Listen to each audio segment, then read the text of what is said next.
কোন মুসলমান যদি বলে যে কোরআনকে কোন রকম টেনে টেনে পড়তে পারলেই হয়ে গেল, পড়লেই হলো, তাহলে আমি বলবো নাউজুবিল্লাহি মিন যালিক। বলবেন সবাই নাউজুবিল্লাহি মিন যালিক। কোরআনের ক্ষেত্রে কেউ যদি বলে কোন রকম টেনে টেনে একভাবে কোরআন শরীফ পড়লেই হলো, আরবি উচ্চারণ করতে পারলেই হলো, না না, হতে পারে না।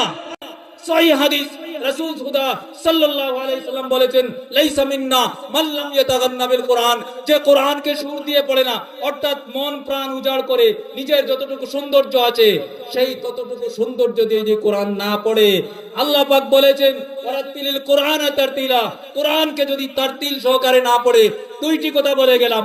কোরআনকে তারতিল সহকারে পড়া আপনার জন্য ওয়াজিব, কর্তব্য, এটা কোনোভাবে স্কিপিং করার কোনো সুযোগ নেই। আর কোরআনকে আপনি তাগান্নিবিল কোরআন করবেন, এটা যদি না করেন তাহলে কোরআনের মহব্বত আপনার বোঝা যাবে না। দুটোই আপনার জন্য ওয়াজিব এবং দুটোই আপনার জন্য সুন্নত। এই কথাগুলো বলছি আপনাদেরকে স্মরণ করিয়ে দেওয়ার জন্য। কোরআনের প্রতি কিছু ইহমাল আছে, কিছু গাফলতি আছে।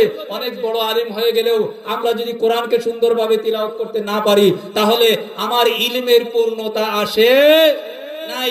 কোরআনের আপনাকে আলিম হওয়ার জন্য পূর্ণতা অবশ্যই আসবে আপনি যদি বিশুদ্ধভাবে কোরআন তিলাওয়াত করতে পারেন। জিবরিল আমিন আলাইহিস সালাম তিনি কোরআন শরীফ প্রথমে তিলাওয়াত করে শোনাতেন, তারপরে রাসূল খুদা সাল্লাল্লাহু আলাইহি ওয়াসাল্লামকে তার মানা বুঝাতেন।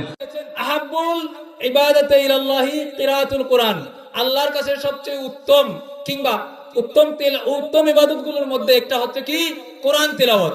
তো কোরআনের তিলাওয়াত করাটাও যেমন আল্লাহর কাছে পছন্দনীয় ইবাদত, সেটা রাসূল সাল্লাল্লাহু আলাইহি ওয়াসাল্লাম বলেছেন সেটা সুন্নত, এবং সুন্দর তেলাওয়াত শোনাটাও সুন্নতে নবী সাল্লাল্লাহু আলাইহি ওয়াসাল্লাম। সুতরাং আমাদের এখানে যে কাজটা হবে, এই মাহফিলে দুটা সুন্নত একসাথে আদায় হবে।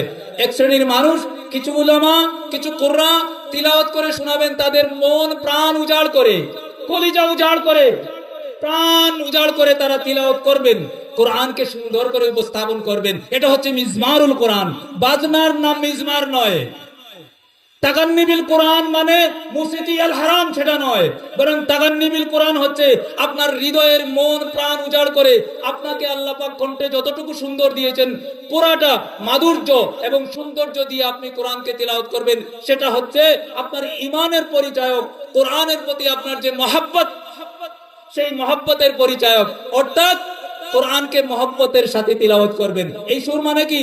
কোরআনকে মহব্বতের সাথে তিলাওয়াত করবেন।